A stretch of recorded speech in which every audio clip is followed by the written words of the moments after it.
सिंधु दीनबंधु जगत्पते गोपीश गोपिकान्ता राधाकान्त नमोस्तुते तप्त कांचन गौरांगी राधे वृंदावनेश्वरी वृषभानुसुते देवी प्रणमामि हरिप्रिये वाञ्छाकल्पतरुभ्यश्च कृपा सिन्धुव एव च पतितानं पावनेभ्यो वैष्णवेभ्यो नमो नमः। जय श्री कृष्ण चैतन्य प्रभु नित्यानंदा श्री अद्वैत गदाधर श्रीवासादि गौर भक्त वृंद। हरे कृष्णा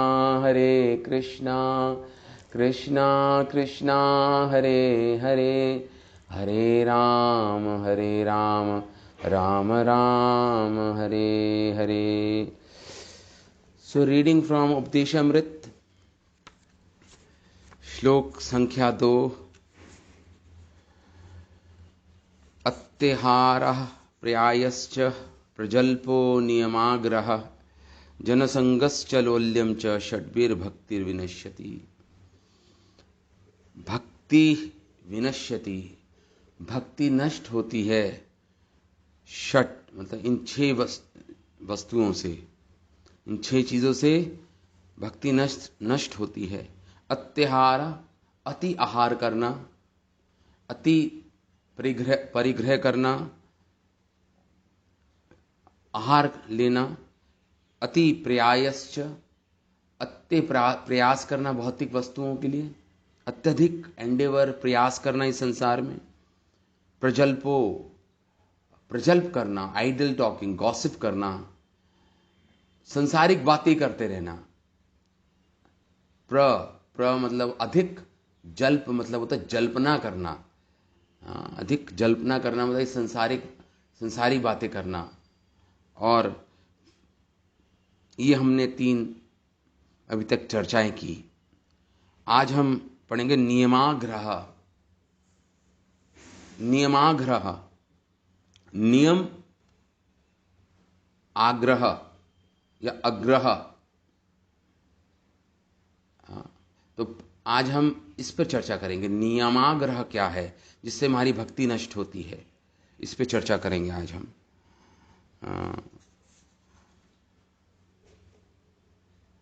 नियमाग्रह पे आज हम चर्चा करेंगे। तो नियम आग्रह या नियम अग्रह 2 शब्द हैं। नियम प्लस अग्रह या नियम प्लस आग्रह, ठीक है। तो इन 2 शब्दों से मिलाकर चाहे अग्रह कर दो चाहे आग्रह कर दो, शब्द वही बनेगा, नियमाग्रह। नियम आग्रह, चाहे अग्रह ले लो चाहे आग्रह ले लो, लेकिन दोनों का अलग मीनिंग है। अगर आप लेते हो अग्रह, ग्रह मतलब होता है ग्रहण करना, ग्रहण, आग्रह ग्रहण करना। अ लगा दिया जाए तो मतलब ग्रहण नहीं करना, अग्रह ग्रहण नहीं करना, एक्सेप्ट नहीं करना, ग्रहण नहीं करना, उसे बोलते हैं अग्रह। और आग्रह किसे बोलते हैं? आग्रह, ये तो हो गया अग्रह। और आग्रह किसे बोलते हैं? मतलब आग्रह मतलब किसी पे थोपना, किसी पे जबरदस्ती कोई नियमों को थोपना, आग्रह जिसे बोलते हैं। जिसे इंग्लिश में बोलते हैं फोर्सफुल इंसिस्टेंस। जबरदस्ती मतलब फोर्सफुली, मतलब बलात् किसी पर नियमों को थोपना, उसे आग्रह बोलते हैं। तो नियमाग्रह और नियम दोनों को मिलाएंगे आप, अग्रह को मिला दीजिए नियम के साथ, या नियम के साथ आग्रह को मिला दीजिए, दोनों का अर्थ वही है, मतलब दोनों का शब्द वही बनता है, नियमाग्रह। जो रूप गोस्वामी लिख रहे हैं, नियमाग्रह। अग्रह ले लीजिए नियम के साथ, या आग्रह ले लीजिए।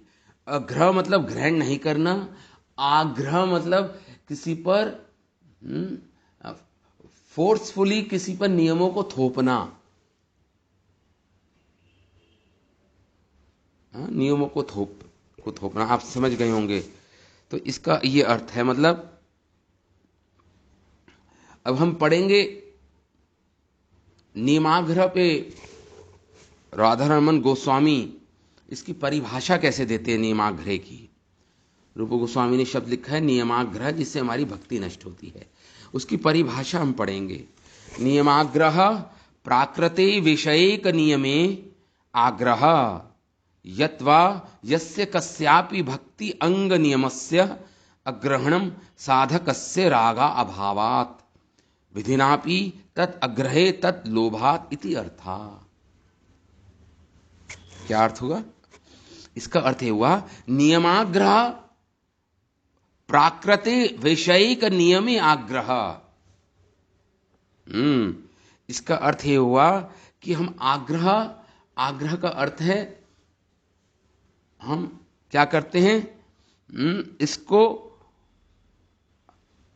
आग्रह का अर्थ हुआ कि हमारे अंदर अधिक ईगरनेस या लोभ है या लालसा है हमें किस चीज की, प्राकृत, इस भौतिक सांसारिक नियमों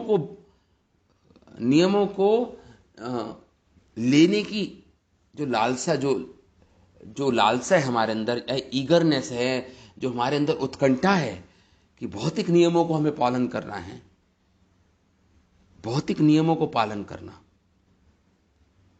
उसको बोलते हैं नियमाग्रह। नियमाग्रह भौतिक नियम जो हमने नियम बनाए हैं संसार में। देखो, नियम का अर्थ होता है व्रत भी हो सकता है, नहीं व्रत लेना, हमने व्रत लिए हैं कई भौतिक संसार में, हमने कहीं व्रत लिए हैं, नियम लिए हैं हमने। हम सबके कुछ ना कुछ नियम होते हैं, या हमारा कुछ ना कुछ वाव मतलब दृढ़ संकल्प होता है, दृढ़ संकल्प होता है हमें ये नियमों का पालन करना है, या हमारा व्रत होता है, नहीं हमें इसको पालन करना है। हम व्रत जिसे बोलते हैं, वो सब नियम के पर्यायवाची शब्द हैं। नियम का यही अर्थ होता है, या तो वाव लेना, वाव मतलब दृढ़ संकल्प, या और या फिर क्या होता है वाव, या फिर व्रत, ये भी नियमाग्रह में। तो नियमाग्रह का अर्थ बता रहे हैं, परिभाषा बता रहे हैं, वह भौतिक नियम जो हम लेते हैं संसार में, जिसका पालन करते हैं हम, या जो हमने व्रत धारण कर रखा है, ये करूंगा मैं भौतिक वस्तुओं के लिए। भौतिक भक्ति से संबंध नहीं है, भौतिकता से संबंध है, उसे बोलते हैं नियमाग्रह। भौतिकता से संबंध है, भक्ति से संबंध नहीं है उन नियमों का। यद्वा अथापि, या इसका दूसरा अर्थ है, लिखा है यहां पे, यद्वा यस्य कस्यापि भक्ति अंग नियमस्य अग्रहणम साधकस्य रागा भावात्। हमारा राग नहीं है, या नियमाग्रह का अर्थ एक और हो गया अग्रहण करना, ग्रहण नहीं करना, उससे बोलते हैं अग्रह। हम अगर भक्ति के नियमों का पालन नहीं करेंगे, भक्ति के नियमों को ग्रहण नहीं करेंगे अपने जीवन में, अपने मनमोजी रूप से हम अपने जीवन को जिएंगे, भक्ति के नियमों को स्वीकार नहीं करेंगे। क्यों नहीं करेंगे? राग अभावत, क्योंकि हमें राग नहीं है भगवान से, भगवान की भक्ति है, इसलिए हम ग्रहण नहीं करेंगे भक्ति के नियमों को। उसे बोलते हैं अग्रह, ग्रहण नहीं करना, ग्रहण नहीं करना, वो भी नियमाग्रह है। ये दूसरा अर्थ है नियमाग्रह का। तो पहला अर्थ है नियमाग्रह, मतलब आग्रह। नियमाग्रह का अर्थ है, पहला अर्थ बताया कि हम भौतिक नियमों का पालन करेंगे, बहुत ही व्रत लेकर भौतिक नियमों का पालन करेंगे। और दूसरा अर्थ नियमाग्रह का है, हम भक्ति के अंगों को ग्रहण नहीं करेंगे। जो भक्ति में हमें बताया जा रहा है हम उसे ग्रहण नहीं करेंगे, वो भी नियमाग्रह का अर्थ है। विधिनापि, जो जो जो विधियां दे रखी हैं शास्त्रों में, जो विधि विधान दे रखे हैं भक्ति कैसे करनी है, अगर उसको ग्रहण नहीं करते वो भी नियमाग्रह है। तद अग्रे तद लोभात इति अर्था। संसार में लोभ के कारण हम अगर भक्ति के विधियों को ग्रहण नहीं करेंगे वो नियमाग्रह, या हम भौतिक नियमों का पालन बहुत ही कठोरता से करेंगे वह भी नियमाग्रह है। दो शब्द, दो अर्थ है नियमाग्रह शब्द के। एक देखिए दो शब्द है ना, अग्रह और आग्रह। अग्रह मतलब ग्रहण नहीं करना, अग्रह ग्रहण नहीं करना भक्ति के नियमों को, और आग्रह मतलब भौतिक नियमों को बहुत ही कठोरता या व्रत के साथ पालन करना, उसे आग्रह बोलते हैं, भौतिक नियमों को। ठीक है, मैं आगे पढ़ता हूं और आपको और समझ आ जाएगा ये। श्रील भक्ति विनोद ठाकुर हमारे महान आचार्य हुए हैं, वो क्या बोल रहे हैं नियमाग्रह के बारे में, वो कैसे परिभाषित करते हैं नियमाग्रह को। वो बोलते हैं श्रील भक्ति विनोद ठाकुर, उच्च अधिकार प्राप्ति समय निम्न अधिकार गता नियम आग्रह एवं भक्ति पोषक नियमेरा अग्रह, ई दुई प्रकार। तो नियमाग्रह दो प्रकार के हैं। नियमाग्रह दो प्रकार का नियमाग्रह होता है। एक नियमाग्रह उसे बोलते हैं कि आपका अधिकार तो है, उच्च अधिकार है आपका भक्ति में, आप एक सीढ़ी और आगे बढ़ गए हैं भक्ति में। अब जब आप भक्ति में उन्नति करते हैं तो जैसे सीढ़ियों पे चढ़ते हैं ना आप, तो एक एक सीढ़ी पीछे छूटती रहती है, नई नई सीढ़ी पे आप चढ़ते रहते हैं, नए नए और आगे बढ़ते रहते हैं। वो जो पुरानी सीढ़ी है पीछे रह जाती है। उसी प्रकार जैसे जैसे भक्ति में आगे बढ़ते हैं आपका अधिकार बढ़ता रहता है भक्ति में, आपका अधिकार बढ़ता रहता है जैसे जैसे भक्ति में आप आगे बढ़ते हैं। हाँ, तो उच्च अधिकार। और आपने सपोज देखिए, जब आपने फर्स्ट क्लास पास की, फिर आप सेकंड क्लास में आ गए, फिर आप थर्ड क्लास में आ गए, फिर फोर्थ क्लास में आ गए, ऐसे होता है ना, ऐसे भक्ति में भी होता है। जब भक्ति की सीढ़ियां चढ़ते हैं आप, तो पहले तो निम्न क्लास होती है, और फिर आप जब और आगे बढ़ जाते हैं भक्ति में तो आपका अधिकार और बढ़ जाता है भक्ति में, फिर नया अधिकार आपको प्राप्त हो जाते हैं, फिर वो छोड़ने पड़ते हैं आपको अधिकार, फिर और आगे आगे तीसरी कक्षा में जब भक्ति में आप बढ़ते हैं तो आपको और नए अधिकार प्राप्त हो जाते हैं, फिर आप जो शुरू में अधिकार थे उसको छोड़ते रहते हैं। लेकिन ये नियमाग्रह के बता रहे हैं श्रील भक्ति विनोद ठाकुर कि उसको उच्च अधिकार प्राप्त हो गए हैं भक्ति में, लेकिन फिर भी वो आसक्त है किनसे? निम्न अधिकार से, नीचे वाले अधिकारों से अभी भी आसक्त है। उन अधिकारों को नहीं छोड़ पा रहा है वो, उन नियमों को नहीं छोड़ पा रहा है वो। जब ज्यादा बड़े नियम उसको मिल गए हैं तो छोटे नियमों को छोड़ देना चाहिए, बड़े नियमों का पालन करना पड़ेगा ना उसे। अब जो देखिए भक्ति में जो नया नया है, या भक्ति में कुछ महीने हो गए हैं, किसी को कुछ साल हो गए हैं और भक्ति वो निष्ठापूर्वक अपनी कर रहा है, तो जो नियम पहले उसे पालन करने थे अब वो नियम उसको पालन नहीं करने, वो बड़े नियम पालन करने हैं उसको, अब बड़े नियमों का पालन करना है। लेकिन अगर वो छोटे नियमों के भी से आसक्त है और उन छोटे नियमों को नहीं छोड़ पा रहा है, तो उसे बोलते हैं नियमाग्रह। भक्ति विनोद ठाकुर ये परिभाषा देते हैं। उच्च अधिकार प्राप्ति, उच्च अधिकार की प्राप्ति हो गई है।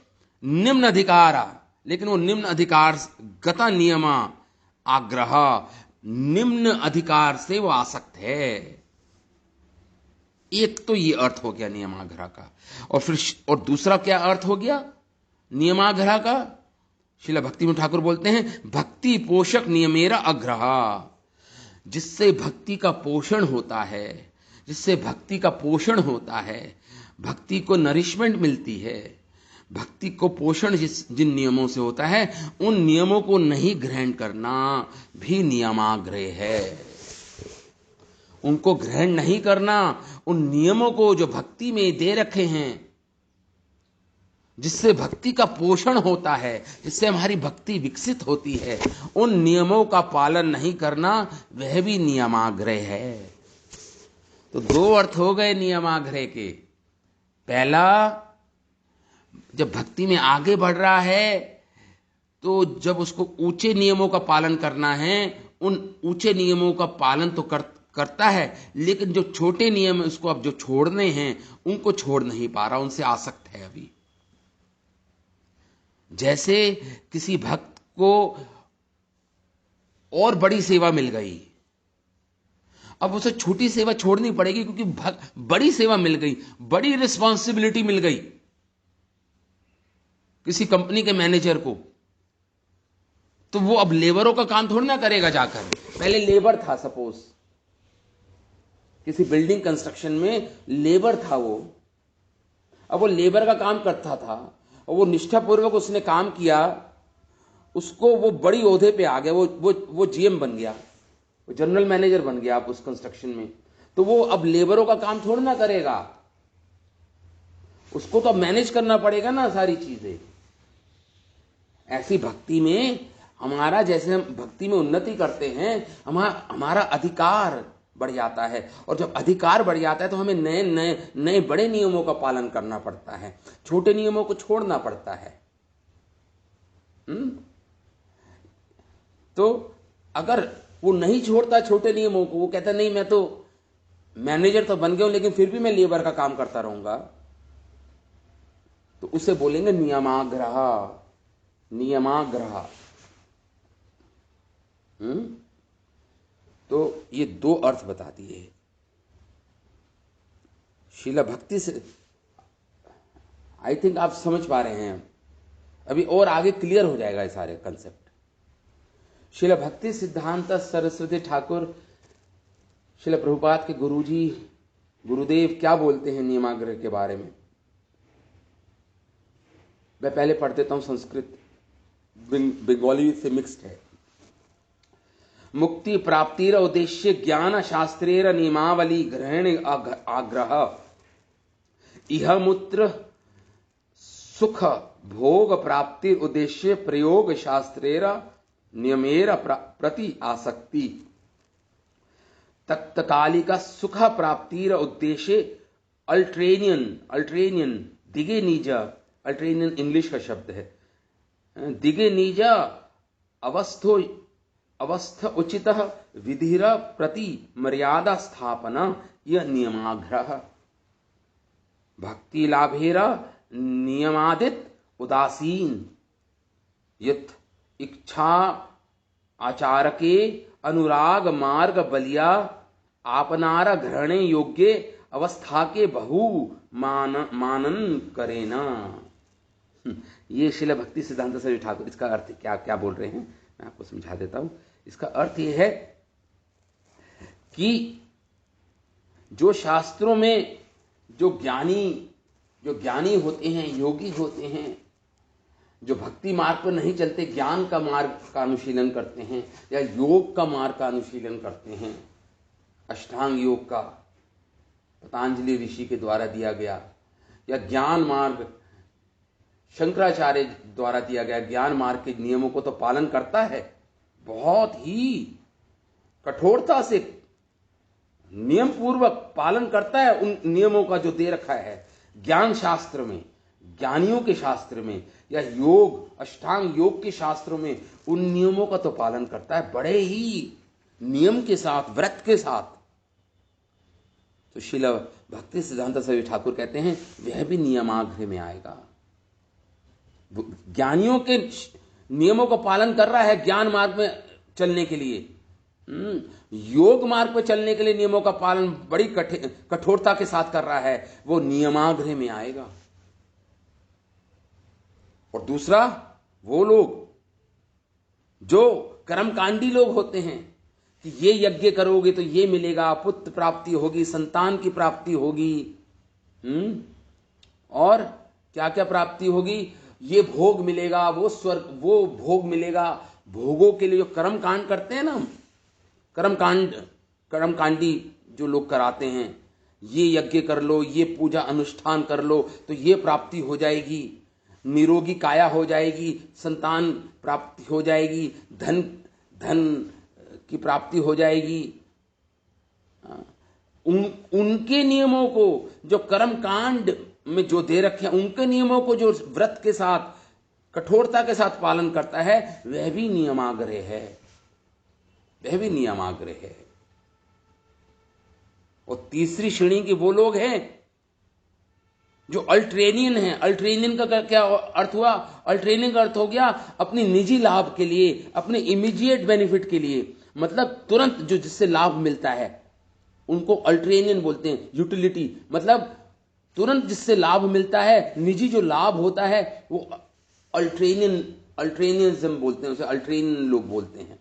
जो शॉर्ट टर्म के लिए जो लाभ मिलता है कि आपने ये किया ये प्राप्त हो जाएगा, और उसके लिए उनको कुछ सामाजिक नियमों का पालन करना पड़ता है। अगर कुछ लाभ लेना है, सामाजिक नियम होते हैं ना कुछ, तो अपने निजी लाभ के लिए संसारिक नियमों को तो पालन करता है, वो सोशल रूल्स एंड रेगुलेशंस को तो फॉलो करता है, लेकिन भक्ति नहीं करता, भक्ति के नियमों का पालन नहीं करता।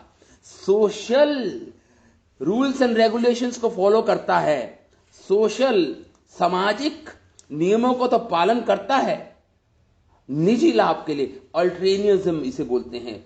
अल्ट्रेनियन है, निजी लाभ के लिए तो वो सामाजिक नियमों को तो पालन करता है ताकि उसको लाभ मिले, भौतिक लाभ मिले, उसकी प्रतिष्ठा फैले, उसको धन प्राप्त हो, सामाजिक नियमों का पालन करता है बस इसके लिए। ये तीनों जो श्रेणी के लोग हैं, ज्ञानी, कर्मकांडी और जो सोशल लोग हैं, जो अभक्त लोग हैं, ये तीनों श्रेणी के लोग अभक्त हैं, भक्ति नहीं करते और नियमों का पालन जरूर करते हैं। ये ज्ञानी नियमों का पालन करता है, ज्ञान में, अपने ज्ञान मार्ग में चलने का, मोक्ष प्राप्त, उसको मोक्ष चाहिए जीवन में, ज्ञानी उसको सिद्धियां चाहिए, अष्टांग योगी उनके नियमों का पालन जो करता है। दूसरे जिनको भौतिक लाभ चाहिए, जिनको स्वर्ग चाहिए, जिनको स्वर्ग में रहना है, स्वर्ग की प्राप्ति करनी है, वो स्वर्गवासी हो गया, स्वर्ग की प्राप्ति करनी है, वो जो नियमों का पालन करेगा वो। और तीसरी श्रेणी के लोग हैं जो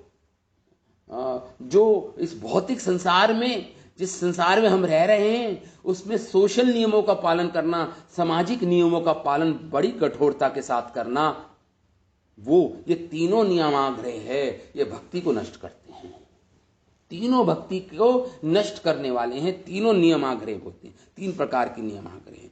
यहाँ पे श्रील भक्ति सिद्धांत सरस्वती ठाकुर बोल रहे हैं। और आगे क्या बोल रहे हैं श्रील भक्ति सिद्धांत सरस्वती ठाकुर? एक श्लोक, भक्ति रस अमृता सिंधु का श्लोक है, उसको कोट कर रहे हैं श्रील भक्ति सिद्धांत सरस्वती ठाकुर महाराज, नियमाग्रहों को समझाने के लिए। कह रहे हैं, श्रुति स्मृति पुराणादि पंचरात्र विधिम बिना एकांत की हरेर भक्ति उत्पात एवं ही कल्पते। क्या अर्थ हुआ? ये भक्तों की बात हो रही है। अब भक्त लोग भी नियमाग्रह में फंस जाते हैं। कैसे? उसका श्लोक दे रहे हैं। अभी तक तो ज्ञानियों की बात की, कर्मकांडियों की बात की, भौतिकवादी मेटेरियलिस्टिक लोगों की बात की। अब भक्तों के बारे में कह रहे हैं श्रील भक्ति सिद्धांता सरस्वती ठाकुर, वो भी नियमाग्रह करते हैं, जिससे उनकी भक्ति नष्ट होती है। उसका श्लोक ये है, श्रुति स्मृति पुराण आदि पंचरात्र विधिम विना एकांत की हरेर भक्ति उत्पात एवं ही कल्पते।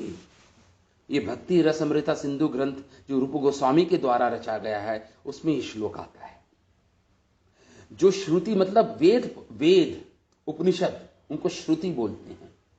स्मृति मतलब पुराण, महाभारत रामायण और भी अनेक पुराण आदि। पंचरात्र शास्त्र, ये भी शास्त्रों का एक प्रकार होता है। पंचरात्र विधि बोलते हैं, पंचरात्र शास्त्र बोलते हैं उनको। विधिम बिना, इनके नियमों का पालन नहीं करता वो, लेकिन एकांत की हरे भक्ति, हरि की भक्ति करता है। एक निष्ठ होके भगवान हरि की, कृष्ण की तो भक्ति करता है, लेकिन इन नियमों को जो श्रुति में जो नियम दे रखे हैं, पुराणों में जो नियम दे रखे हैं, उपनिषदों में जो नियम दे रखे हैं, वेदों में जो नियम दे रखे हैं, और जो पंचरात्र विधि दे रखी है शास्त्रों में, उन नियमों का पालन नहीं करता, लेकिन भक्ति करने में रुचि रखता है, तो उसकी भक्ति से वो उन्नत नहीं हो पाएगा। वो भक्ति में उन्नति नहीं हो पाएगी। वो केवल उत्पात एवं ही कल्पते, वो केवल सामाजिक उत्पात, डिस्टर्बेंस क्रिएट करेगा वो। देखिए ये हम भी ये कह रहे हैं, अगर वो भक्ति के नियमों का पालन नहीं करेगा, भक्ति तो करना चाहता है, उसमें तो इंटरेस्टेड है, एकांत की हरेर भक्ति, एक निष्ठ होके हरि की भक्ति तो करता है, लेकिन जो वेद शास्त्र पुराणों में जो नियम दे रखे हैं भक्ति के, उनका पालन नहीं करता, तो उसकी भक्ति केवल उत्पात का कारण बनेगी, केवल डिस्टर्बेंस का कारण बनेगी समाज में। उत्पात, अब वो उसके लिए उत्पात और दूसरों के लिए भी उत्पात का कारण बन जाएगा वो भक्त। उत्पात मतलब डिस्टर्बेंस। ये देखिए, ये इसलिए नियमों का जो पालन नहीं करेगा, नियमाग्रह ग्रहण नहीं करेगा नियमों को। शास्त्रों में हमें नियमों के अनुसार चलना है भक्ति करने के लिए। जो हमारे आचार्यों ने, हमारे गुरुदेव ने जो नियम बताए हैं, उन नियमों का अगर हम आचरण नहीं करेंगे और उनको ग्रहण नहीं करेंगे, वो नियमाग्रह है। वो नियमाग्रह है, चाहे हम भक्ति क्यों ना कर लें, लेकिन अगर हम नियमों को ग्रहण नहीं करेंगे, जो भक्ति पोषक, जो भक्ति को पोषण करते हैं नियम, उनको हम ग्रहण नहीं करेंगे, तो वो नियमाग्रह की कैटेगरी में आएगा, की श्रेणी में आएगा। और अगर हम भौतिक नियमों को बहुत अच्छी तरह पालन करते हैं और भक्ति के नियमों को ग्रहण नहीं करते, भौतिक नियमों का, सामाजिक नियमों का, ज्ञान के नियमों का, कर्मकांड नियमों का पालन करते हैं, भक्ति के नियमों को ग्रहण नहीं करते, वो भी नियमाग्रह है। अब मैं आगे बढ़ता हूं। अब एक शब्द आता है, उसको आपको समझना पड़ेगा, वो है अधिकार। अधिकार मतलब आपकी राइट्स, अधिकार। होता है ना, ड्यूटीज एंड राइट्स। आपकी ड्यूटीज क्या हैं, आपकी राइट्स क्या हैं, आपका अधिकार क्या है, अधिकार क्या है, ये समझना पड़ेगा नियमाग्रह को समझने के लिए। नियमाग्रह क्या है, और इसको गहराई में समझने के लिए आपको ये समझना पड़ेगा अधिकार क्या शब्द होता है। अधिकार भगवान श्रीमद् भागवतम में बोल रहे हैं, योगास्त्रयो मया प्रोक्ता नृणां श्रेयो विधित्सया ज्ञानम कर्म च भक्तिश्च न उपायन्योस्ति कुत्रचित्। भगवान उद्धव जी को श्रीमद् भागवतम के 11वें स्कंद में बोल रहे हैं, जिसको उद्धव गीता भी कहा जाता है। भगवान क्या इंस्ट्रक्शंस दे रहे हैं? भगवान कृष्ण कहते हैं, योगस्त्रयो मया प्रोक्ता, मैंने 3 प्रकार की योगों, आध्यात्मिक साधना बताई है। मैंने तीन प्रकार के योग बताए हैं। मैंने योगस्त्रयो, 3 प्रकार के योग मैंने शास्त्रों में बताए हैं, निरूपित किए हैं। भगवान कह रहे हैं उद्धव को, क्या वो योग की साधना 3 प्रकार की है। निर्णाम श्रेयो विदस्सः, जिससे जन सामान्य लोग, उनके लिए जो बेनिफिट है, श्रेय है, जिसमें उनका रियल बेनिफिट है, जिनमें उनको वास्तविक लाभ है, वो 3 योगों के पथ बताए हैं मैंने शास्त्रों में। ऐसा भगवान स्वयं बोल रहे हैं उद्धव जी को। निर्णाम श्रेयो विधित्सया, उनके लाभ के लिए, जन सामान्य लोगों के लाभ के लिए मैंने 3 मार्ग बता दिए हैं, भगवान कह रहे हैं, या 3 योग की विधियां बताई हैं मैंने।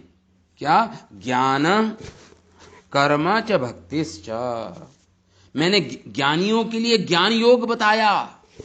ज्ञान योग, जिससे आप ज्ञान लेते हैं, निराकार निर्विशेष ब्रह्म का चिंतन करते हैं, ज्ञान लेते हैं, शास्त्रों का अध्ययन करते हैं, ज्ञान मार्ग जिसे बोलते हैं। ज्ञानम, और जो ज्ञान मार्ग का अनुशीलन करते हैं, उस पथ पर चलते हैं, उनको ज्ञान योगी बोलते हैं, उनको ज्ञान योगी बोलते हैं। दूसरे वो लोग होते हैं जो कर्म योगी होते हैं, जो कर्म के मार्ग पर चलते हैं। कर्म योगी होते हैं जो कर्मों को और कर्म के जो फल होते हैं उनको भगवान को अर्पित करते हैं, उनको कर्म योगी बोलते हैं। जो कर्मों से अत्यधिक आसक्त है, कर्मों को नहीं छोड़ पाते, कर्मों से अत्यधिक आसक्त हैं वो, इसलिए कर्म करते ही भगवान को अर्पित कर देते हैं वो कर्म भी, और जो फल मिलता है कर्मों का उसको भी भगवान को अर्पित कर देते हैं, उनको बोलते हैं कर्मयोगी। दूसरे अध्याय में भगवान ने कर्मयोग के बारे में बताया ना, भगवत गीता के दूसरे अध्याय में कर्मयोग, और फिर कर्मयोग के बारे में और विस्तार से भगवान ने तीसरे अध्याय में बताया। उसे बोलते हैं कर्म योगी।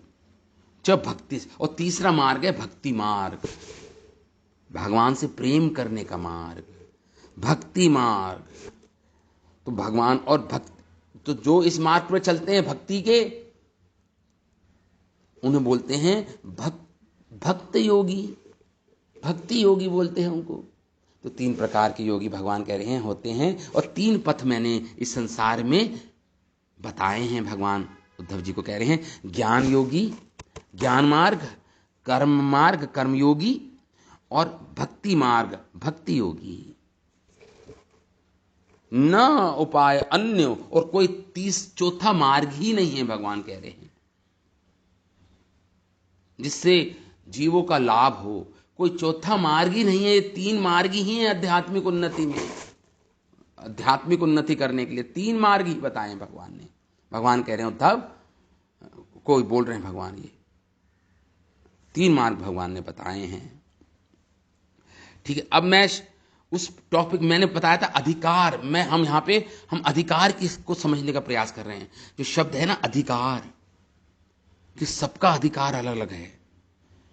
देखिए बहुत सारे भौतिकवादी लोग होते हैं, बहुत सारे भौतिक, इस संसार में 99.9% लोग तो मेटेरियलिस्टिक लोग हैं, भौतिकवादी लोग हैं, भोगी लोग हैं संसार में। 99.9% लोग भोगी हैं। उसमें से कोई एक है जो कर्म योगी बनता है। ऐसे हजारों भौतिकवादी भोगियों में से कोई एक है जो कर्म योगी बनता है जीवन में, जो भगवान ने कर्म योग के नियम दे रखे हैं शास्त्रों में, उनका पालन करता है और कर्म योगी बन जाता है। और उनमें से भी कई लोग होते हैं, और दुर्लभ होते हैं ऐसे लोग जो ज्ञान मार्ग का अनुशीलन करते हैं, आत्मा पर चिंतन करते हैं, निराकार भगवान पर चिंतन करते हैं, भगवान के निराकार रूप का चिंतन करते हैं। वो ज्ञानी होते हैं, जो ब्रह्मचर्य का पालन करते हैं, जो बड़े कठोर नियमों का पालन करते हैं, वो ज्ञान योगी होते हैं, ज्ञान योगी होते हैं। वो कहते हैं ये कर्म वर्मों में कुछ नहीं रखा, ये कर्म तो दुख का कारण है। ये कर्म, वो कर्मों का संन्यास ले लेते हैं, कर्मों को त्याग देते हैं पूर्ण रूप से, कर्म त्यागी होते हैं, वो सन्यासी बन जाते हैं, वो जो ज्ञान मार्ग पे चलते हैं वो। और तीसरे होते हैं भक्ति मार्ग पे जो चलते हैं, भक्ति मार्ग पे जो चलते हैं, भगवान के नाम, भगवान के गुण, भगवान की लीलाओं से अनुरक्त हैं, भगवान से अनुरक्त हैं, भगवान से प्रेम करने की विधि को अपनाते हैं, वह भक्ति योगी होती है। तो बहुत सारे भौतिकवादी लोगों के बीच में एक कर्मयोगी निकला। क्यों? क्योंकि उसका अधिकार था, वो अधिकारी था कर्मयोग करने का। अगर कर्मयोगी वाले को कहो कि वो ज्ञान मार्ग में आ जाए तो वो नहीं आ पाएगा, क्योंकि उसका अधिकार नहीं है ज्ञान मार्ग पे चलने का भी। उसे कर्मयोग को पालन करना पड़ेगा बड़ी निष्ठा के साथ, फिर उसको अधिकार मिलेगा ज्ञान मार्ग में प्रवेश करने का।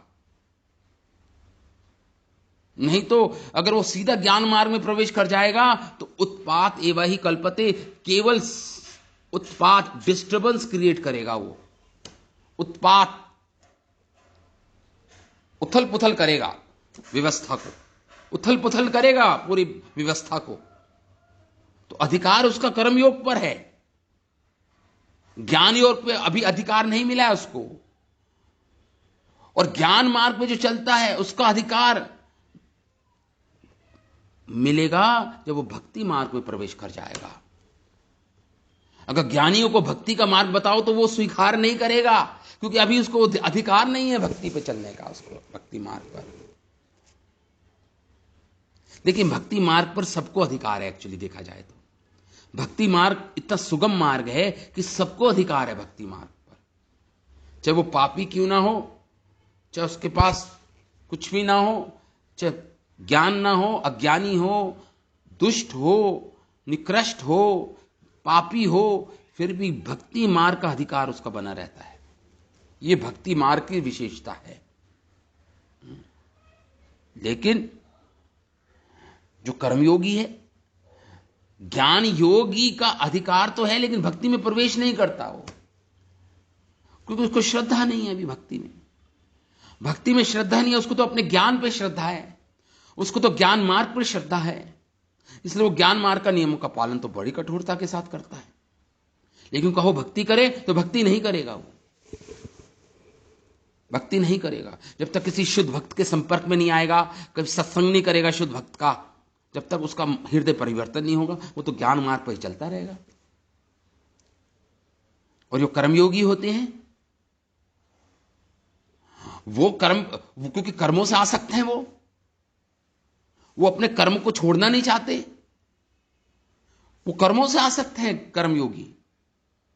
इसलिए वो कहते हैं नहीं भाई, हम ज्ञान मार्ग में नहीं जाएंगे, हम तो कर्मयोगी बने रहेंगे, हम तो कर्म करेंगे और कर्म भगवान के लिए करेंगे। ठीक है, भगवान को सुख देंगे और जो फल आएगा वो भी भगवान को अर्पित कर देंगे, इतना कर देंगे। लेकिन तुम कहो कि हम कर्म छोड़ दें तो वो नहीं कर पाएंगे हम क्योंकि कर्मों से आसक्त हैं। तो अधिकार की बात हो रही थी यहां पर। तो कर्मयोगी का कर्म, जो भौतिकवादी लोग हैं उसमें से कोई एक कर्म योग पे चलता है तो उसको अधिकार प्राप्त हो गया, अब कर्म मार्ग पे चल पाएगा, वो उसको अधिकार प्राप्त हो गया कर्म योग पर चलने का। और जो कर्मयोगी है वो कहीं जन्मों तक कर्म योग का पालन करते करते किसी एक जन्म में उसको अधिकार प्राप्त हो जाएगा कि वो ज्ञान मार्ग पर चल पाएगा, कर्मों को त्याग के पूर्ण रूप से ज्ञान का अनुशीलन करेगा, उसको अधिकार प्राप्त हो गया है। उसने लोअर क्लासेस पास कर लिया, वो हायर क्लास में उसको एंट्री मिल गई है, प्रवेश मिल गया है। आप समझ रहे हैं? और फिर भक्ति मार्ग में तो खैर कर्म योगी भी हो चाहे ज्ञान योगी भी हो, भक्ति मार्ग में तो भौतिकवादी लोगों का भी अधिकार है। ये भक्ति मार्ग को इसलिए स्पेशल भक्ति मार्ग बताया गया है, बहुत ही विशेष है ये भक्ति मार्ग, इसमें सबका अधिकार है। भक्ति करने का, भगवान से प्रेम करने का अधिकार सबको है, जन्म सिद्ध अधिकार है सबका। ये भक्ति मार्ग एक्सपेक्ट नहीं करता, अपेक्षा नहीं करता कि आपकी क्वालिफिकेशन क्या है, आपका जन्म कहां हुआ है, आपके पास विद्या कितनी है। ये तो बस एक्सपेक्ट करता है कि थोड़ा सा भक्तों का संग मिल जाए, श्रद्धा उत्पन्न हो जाए। श्रद्धा ही मूल कारण है भक्ति मार्ग पर चलने का, यही एक अधिकार है श्रद्धा। लेकिन श्रद्धा आती नहीं है सबको। आदौ श्रद्धा सबसे पहला अंग है भक्ति का, सबसे पहला स्टेप श्रद्धा से चलते हैं।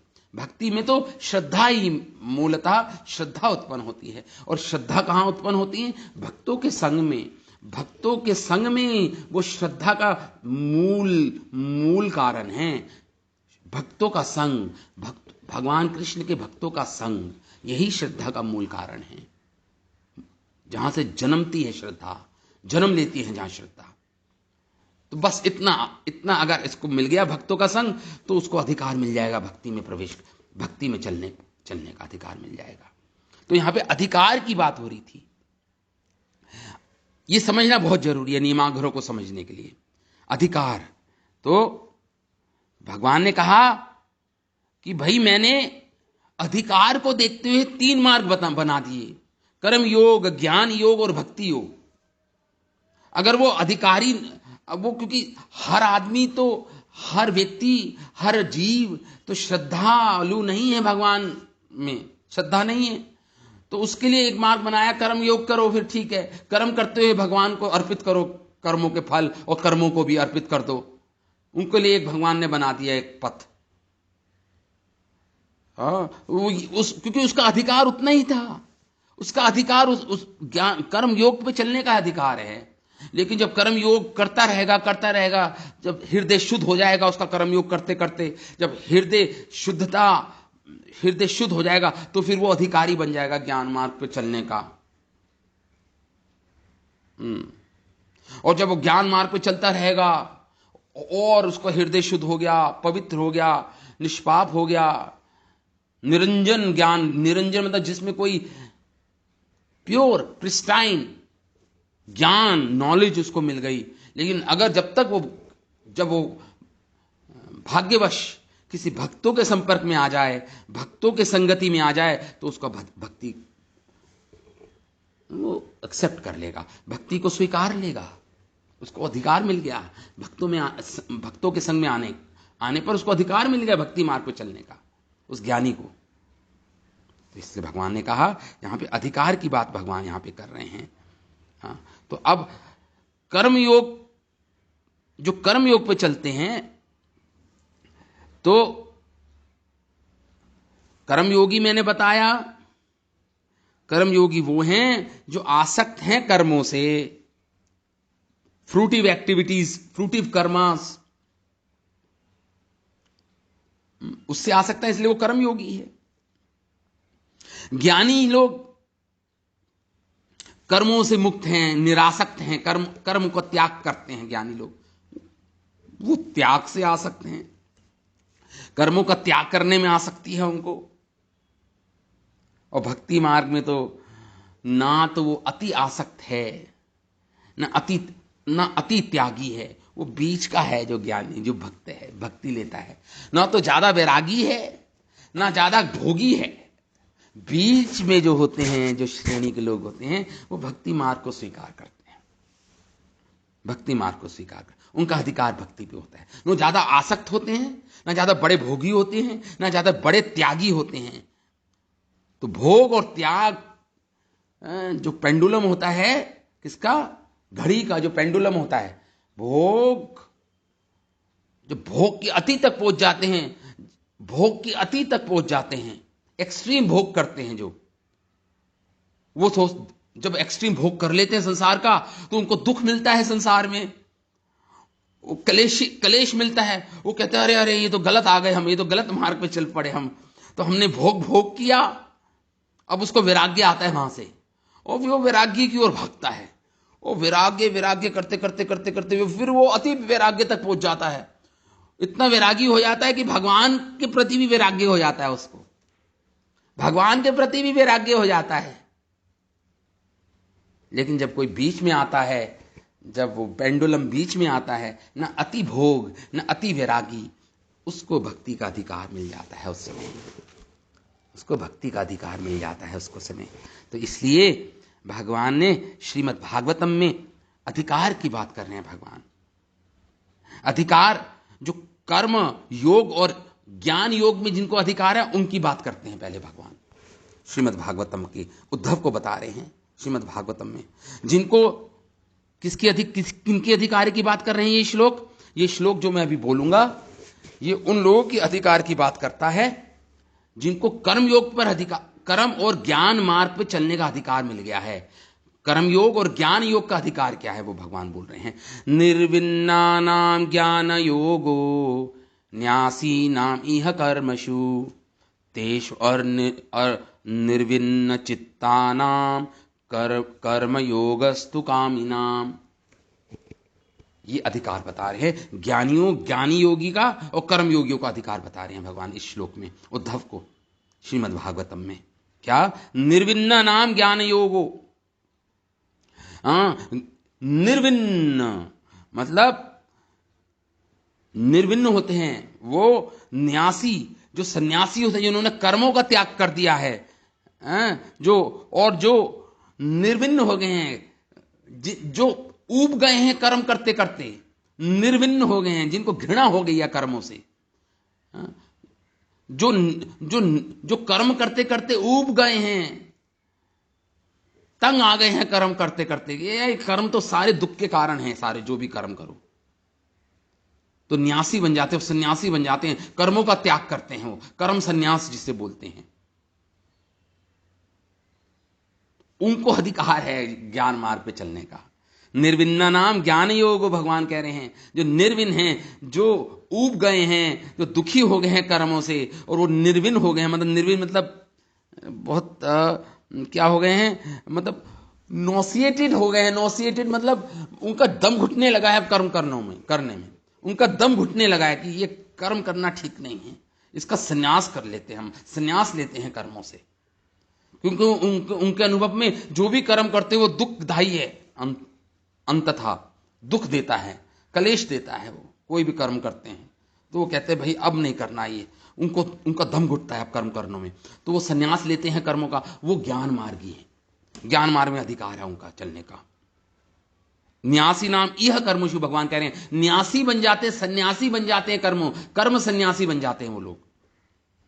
तेषु अनिर्विन्न चित्तानाम कर्म योगस्तु कामिनाम।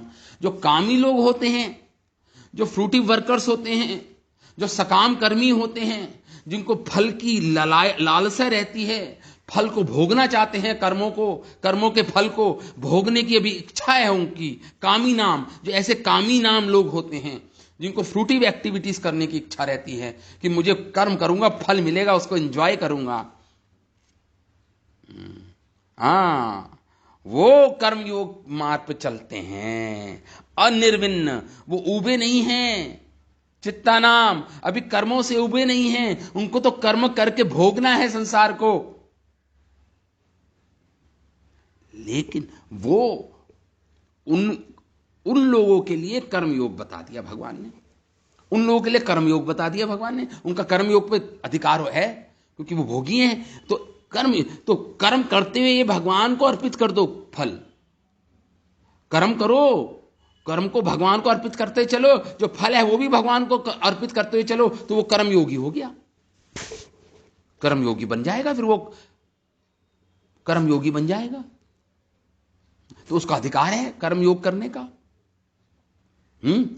तो ये अधिकार भगवान बोल रहे हैं कर्मयोगियों का, ज्ञान योग। देखिए गीता में भी आप आइए, गीता में दूसरे अध्याय में जब भगवान ने आत्मा की बात कर रहे थे,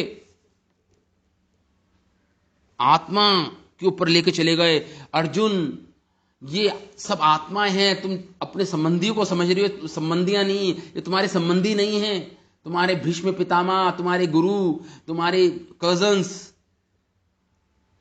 ये क्या हैं?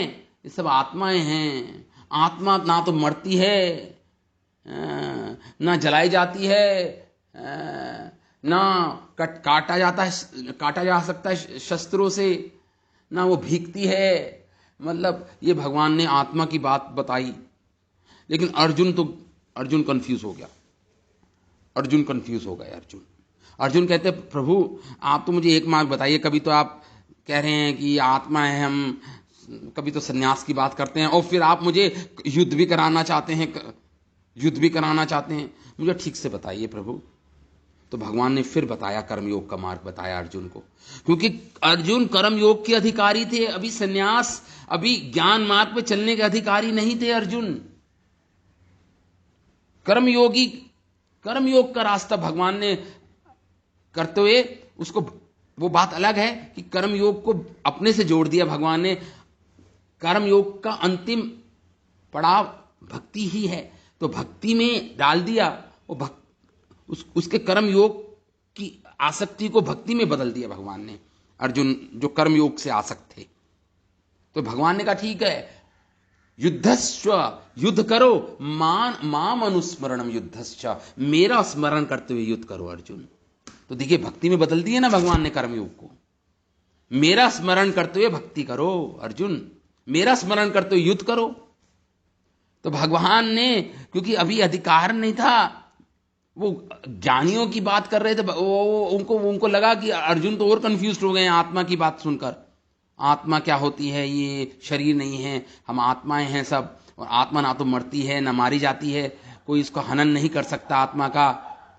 तो अर्जुन तो कंफ्यूज हो गए थे। तो भगवान ने फिर उनको क्या कहा, भगवान को, ये कर्मयोग करो अर्जुन, कर्मयोग करो, लेकिन बस योग करो, मेरा स्मरण करते हुए कर्मयोग करो। भगवान ने यहां तक ले आया। तो अधिकार की बात हो रही है यहां पे, हम अधिकार की बात कर रहे हैं, यहां पे। तो नियमाग्रह को समझने के लिए अधिकार को समझना पड़ेगा, क्योंकि जिस पर आपका अधिकार है उसके नियमों को तो पालन करोगे आप। अगर आपका अधिकार कर्मयोग पे चलने का है तो आप कर्मयोगी के नियमों का पालन करोगे, और अगर आप अधिकार तो कर्मयोग पे चलने का है लेकिन आप नियम किनका पालन कर रहे हो, ज्ञान योगी जो होते हैं उनके नियमों का पालन कर रहे हो, तो वो नियमाग्रह श्रेणी में आ जाएगा, श्रेणी में आ जाएगा। वो आप अपने पर थोप रहे हो ज्ञान मार्ग के नियमों को, और आपका अधिकार है कर्मयोग पे चलने का, और आप थोप रहे हो अपने ऊपर ज्ञान मार्ग पे चलने वाला के नियमों का पालन करने पर, के नियमों को थोप रहे हो अपने ऊपर, तो उत्पात हो जाएगा, आप डिस्टर्ब हो जाओगे, आप ही डिस्टर्ब हो जाओगे, और फिर समाज में डिस्टर्बेंस पैदा करोगे आप। ये तो हो गया अधिकार कर्म और ज्ञान पर चलने का। अब भगवान बोल रहे हैं भक्ति योग पर चलने का किसको अधिकार है, भक्ति मार्ग पर चलने का अधिकार भगवान बोल रहे हैं आप एक श्लोक में, श्रीमद् भागवतम के 11वें स्कंद में। भक्ति मार्ग पर जो चलता है उसका क्या अधिकार है, वो अधिकारी कैसे बन जाता है भक्ति मार्ग पर चलने का, भक्ति मार्ग पर चलने का अधिकार क्या है, भगवान इस श्लोक में ये बोल रहे हैं। कह रहे हैं यदृक्षया मत कथादु जात श्रद्धस्तु या पुमान ना निर्विन्नो नाति असक्तो भक्ति योगोस्य सिद्धिधा। भगवान कह रहे हैं उद्धव, भगवान कृष्ण बोल रहे हैं उद्धव, भक्ति में वो चलते हैं यदृक्षया, अरे बड़े भाग्यशाली लोग चलते हैं भक्ति मार्ग पे। यदृक्षया, भगवान ने शब्द पहला यूज किया इस श्लोक में, यदृक्षया, बड़े भाग्यशाली, बड़े भाग्य से ये भक्ति का मार्ग मिलता है, भगवान ने पहले बोला। मत कथा दू, और इस मार्ग में मेरी कथा, मेरे नाम, मेरे गुण, मेरी कथा, मेरी लीलाओं में उसको श्रद्धा उत्पन्न हो जाती है, तो वो अधिकारी बन जाता है भक्ति मार्ग पे चलने का। जात श्रद्धस तु या पुमान, जिनको श्रद्धा उत्पन्न हो गई है मेरे नाम में, मेरे गुणों में, मेरे लीलाओं में, वो भाग्यशाली व्यक्ति, जीव, वो भाग्यशाली जीव जिनको मेरी कथाओं में, मेरे नाम में, मेरे भक्तों में, मुझ में जिनको श्रद्धा उत्पन्न हो गई है, और जो न निर्विन्नो नाति असक्तो, ना तो बहुत बड़े त्यागी हैं, में उनको कोई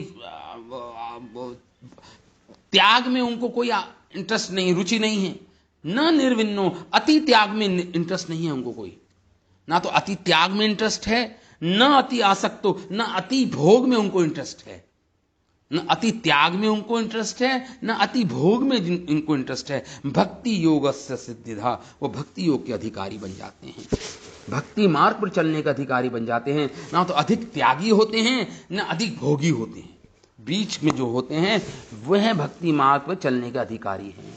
तो अधिकार आ गया उसके पास भक्ति मार्ग पर चलने का। उसने श्रद्धा उत्पन्न हो गई उसकी भक्तों के संग में, तो अधिकार मिल गया। ये भगवान। हाँ, हरे कृष्णा। समय देख लीजिए। 9 है तो मैंने 9 5 मिनट लूंगा आज खत्म। थोड़ा एक्चुअली समझाना जरूरी है, मैं नहीं तो ठीक है। नहीं प्रभु, मतलब एक क्लास का लालच नहीं करे, आप अगले दिन भी कंटिन्यू कर सकते हैं, हाफ टाइम। ठीक है, ठीक है, ठीक है। और भगवान एक रिक्वेस्ट और कर रहा था। हाँ, आप भी पूछ लीजिए, किसी का क्वेश्चन हो तो वर्बली भी या टाइप करके भी दे सकता है ग्रुप में, हम बाद में शनिवार को। हाँ, अगर आज की क्लास थोड़ी सी कॉम्प्लिकेटेड है, थोड़ा सा डीप है, बहुत अच्छी नॉलेज, तो नियमाग्रह को हम डिस्कस कर रहे हैं। जिसको कोई प्रश्न है वो पूछ सकता है, अभी पूछ सकता है या लिख के दे सकता है, जैसे भी हो। हाँ, और भगवान श्रीमद् भागवतम में ये आखिरी श्लोक में पढ़ूंगा और फिर मैं इसको खत्म करूंगा। ये पूरा नहीं हो पाएगा नियमाग्रह, हम इसे कल पूरा करके फिर आगे बढ़ेंगे। भगवान श्रीमद् भागवतम में ही उद्धव जी को क्या क्या बोल रहे हैं। स्व स्व अधिकार या निष्ठा सगुणान परिकीर्तिता विप्रयोस्तु दोषा स्यात् उभयोर एष निश्चया। देखिए, इससे पहले मैं आपको ये बताऊं कि अगर आपने अधिकार से ज्यादा किसी को उपदेश दिए, मान लो आपने, भगवान गीता में बोल रहे हैं, बुद्धि भेदम जनयित, बुद्धि भेदम जनयित एक श्लोक आता है जिसमें भगवान कहते हैं, अरे आप जो कर्म योग पे चलने का जिसका अधिकार है, अगर आप ज्ञान के नियमों को उन पर थोप दोगे तो उनकी बुद्धि को आप विचलित कर दोगे। इसलिए विचलित नहीं करना चाहिए। जो जिसका अधिकार है उसको वही उपदेश देने चाहिए। जितना अधिकार है उतना ही उपदेश दो, नहीं तो बुद्धि भेदम जनयित, गीता में भगवान बोल रहे हैं, वो डिस्टर्ब हो जाएगा, उसकी बुद्धि काम करना बंद कर देगी। बुद्धि भेदम जनयित, उसकी बुद्धि को आप डिस्टर्ब कर दोगे।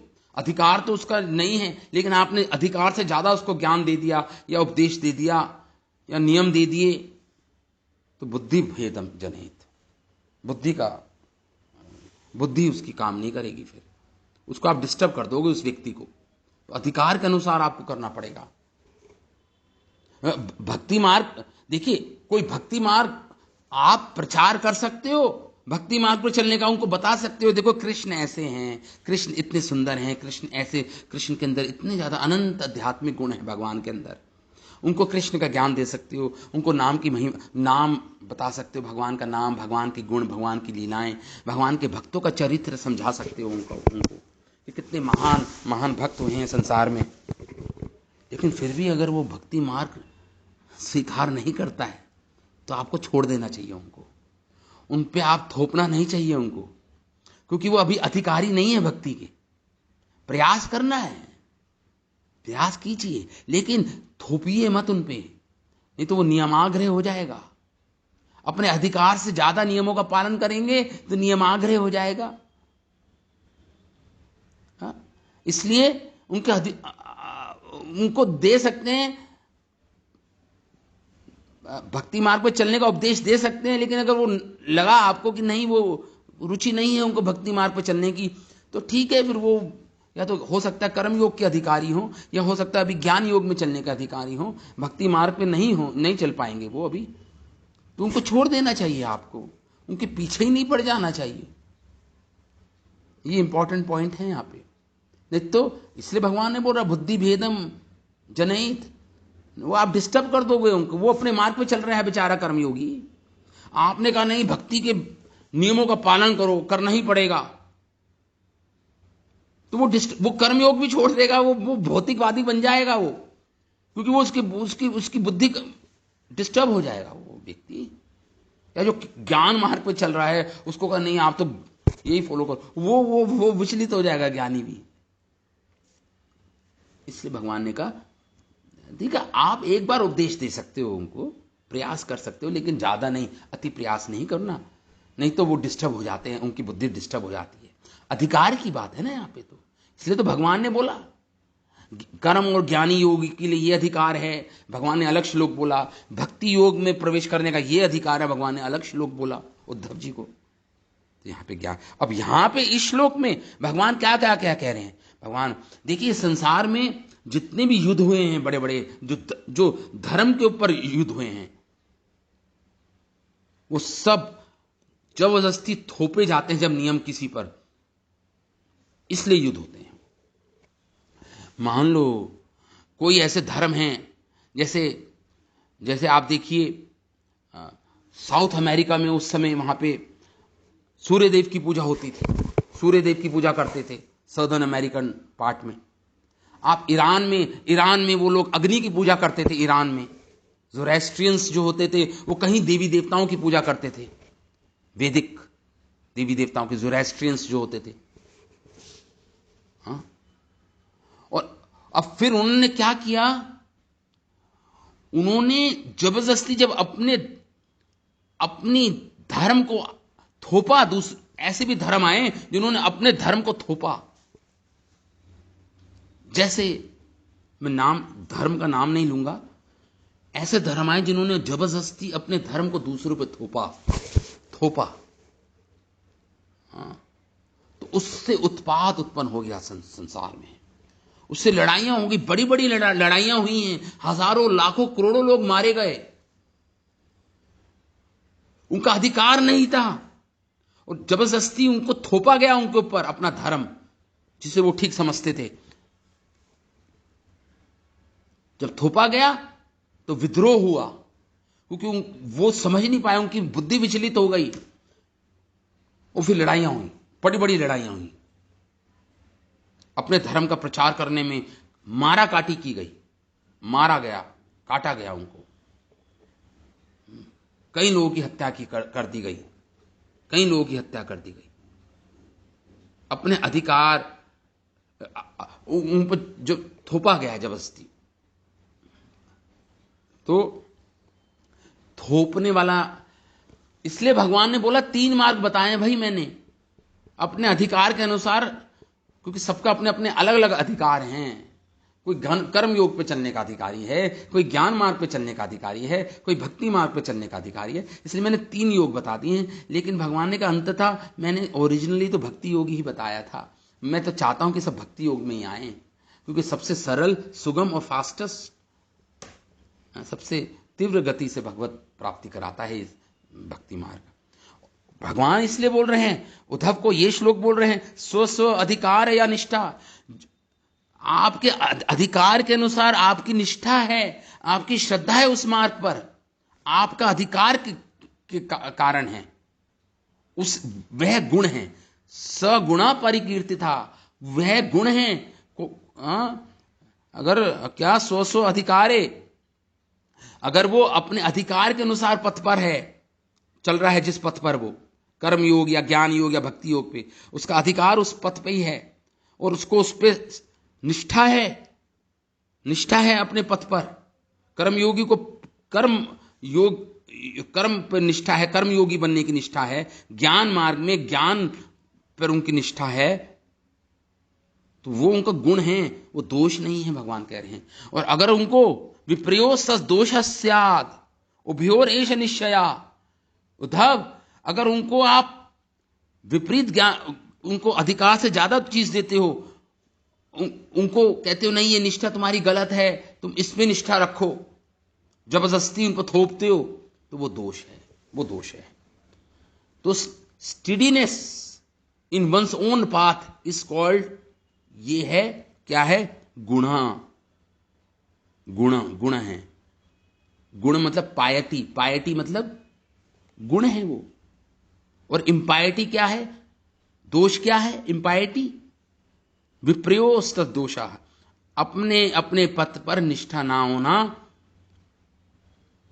अपने अधिकार से ज्यादा दूसरों का पथ देखते हुए उसके नियमों को पालन करना, उस नियमों पे वो दूसरे पथ के नियमों को से अपने पथ पर निष्ठा नहीं होना, वो दोष है। भगवान बोल रहे हैं विप्रयोस तद्दोष स्यात् अभ्योर एव निश्चयः। इस श्लोक की चर्चा हम अगले सेशन में भी करेंगे और समझने का प्रयास करेंगे कि ये नियमाग्रह क्या है। तो बस इतना ही आज। तो आज विराम देते हैं इस कथा को। श्री उपदेशामृत की जय, रूप गोस्वामी पाद की जय, शिल प्रभुपाद की जय, अनंत कोटि वैष्णव वृंद की जय। हरे कृष्ण। निताय गौर प्रेमानंदे। हरे कृष्ण।